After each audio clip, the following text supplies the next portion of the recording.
नमस्कार, आप देख रहे हैं आगाज फर्स्ट न्यूज और मैं हूं आपके साथ करुणा तिवारी। देखिए, बिहार के शिक्षा विभाग को लेकर हमेशा चर्चा में रहता है ये शिक्षा विभाग। पिछले 1.5 से 2 साल के अंदर इसमें जितनी सख्ती दिखाई गई है, तब से लेकर लगातार ये चर्चा में बनता रहा है बिहार का शिक्षा विभाग कि कहीं ना कहीं इसमें कई बदलाव लाने हैं। सरकारी स्कूल में जितनी भी शिक्षा व्यवस्था है उसमें अलग अलग प्रावधान और अलग अलग तरीकों से उसमें व्यवस्था को सुधारा जा रहा है।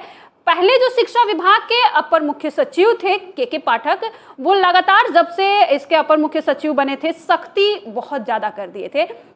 कई बार शिक्षकों द्वारा उनके विरोध में भी उतरना पड़ा। कई ऐसे शिक्षक थे जो सड़क पर उतरे और विरोध प्रदर्शन भी जाहिर किए। लेकिन देखिए, अब के पाठक को भी हटा दिया गया है। अब वहां एस सिद्धार्थ आ गए हैं। अब जो नए अपर मुख्य सचिव है एस सिद्धार्थ, अब के पाठक से भी 2 कदम आगे निकले। शिक्षकों को कहीं ना कहीं अब ज्यादा सख्ती का पालन करना पड़ रहा है।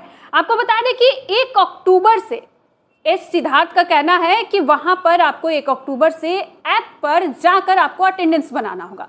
पहले ऐसा नहीं था। पहले इतना जो एक के पाठक थे उनका कहना कि ऐप से ही बनाना है, लेकिन इसके विरोध में भी उतरे थे जो कि शिक्षक थे। वहीं आपको बता दें कि के पाठक का कहना था कि 5:30 बजे तक आपको स्कूल पहुंच जाना है, जिसके विरोध में कई शिक्षक और शिक्षिका भी आई कि भाई मुझे और भी मॉर्निंग में उठना पड़ता है, सुबह सुबह 3 बजे उठे, घर का भी काम रहता है, उनका ये कहना था। कई ऐसे सोशल मीडिया पर भी वीडियो वायरल हुए जो कि के पाठक के विरोध में थे।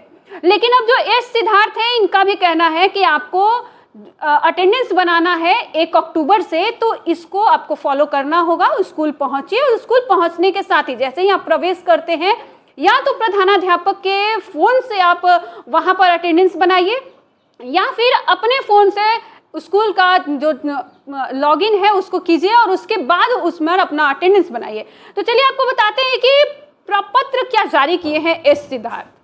आपको बता दें कि जो उस प्रपत्र में लिखा हुआ है, आप स्क्रीन पे भी देख सकते हैं कि प्रधानाध्यापक द्वारा स्कूल एडमिन के माध्यम से प्रधानाध्यापक और शिक्षक की उपस्थिति दर्ज करने की भी प्रक्रिया दी गई है। मोबाइल फोन में इसको ऐप को ई शिक्षा कोष ऐप को डाउनलोड करना है और उसके द्वारा शिक्षकों को अपना अटेंडेंस बनाना है।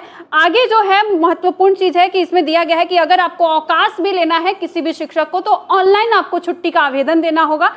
किसी को बताना नहीं है। आपको ई शिक्षा कोष ऐप पर जाइए और उस पर अपना बताइए कि कितना दिन की छुट्टी चाहिए और क्यों चाहिए, उसका रीजन भी आपको बताना होगा।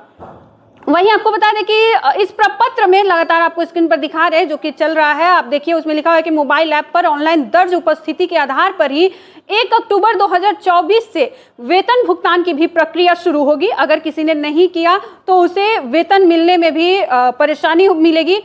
वहीं एक और महत्वपूर्ण बात उसमें है जो कि आपको बता दें कि राज्य के सरकारी विद्यालयों में कार्यरत सभी प्रधानाध्यापकों और शिक्षकों का मोबाइल ऐप के माध्यम से उपस्थिति दर्ज करने में समय की पाबंदी के संबंध में सामान्य प्रशासन विभाग है बिहार सरकार का जो प्रपत्र है इसे लागू करना होगा, जो कि आपको बता दें कि 1 अक्टूबर से ही ये लागू हो गया है।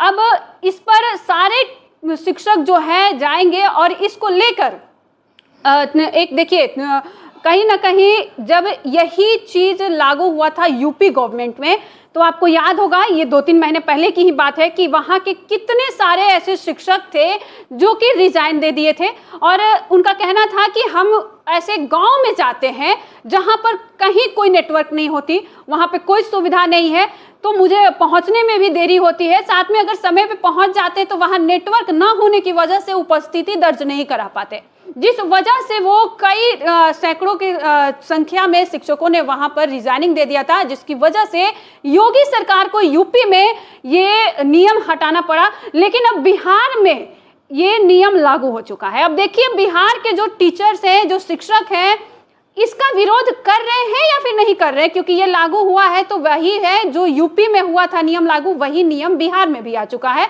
आपको अब उपस्थिति ई शिक्षा कोष ऐप को डाउनलोड करके दिखाना होगा और साथ में अगर आपको आवेदन भी चाहिए छुट्टी का, तो उस पर आवेदन देना होगा। साथ में आपको कारण भी बताना है कि आखिर कारण क्या है कि आपको छुट्टी चाहिए। अब देखिए यहाँ के जो शिक्षक है क्या कुछ करते हैं, क्या वो वाकई में विरोध करेंगे, सड़क पर उतरेंगे, या फिर सरकार के खिलाफ जाएंगे, या फिर वो इसी नियम को लेकर चलेंगे। तो आपका क्या कुछ करना है, आप भी हमारे साथ साझा करें और देखते रहे आगाज फर्स्ट न्यूज।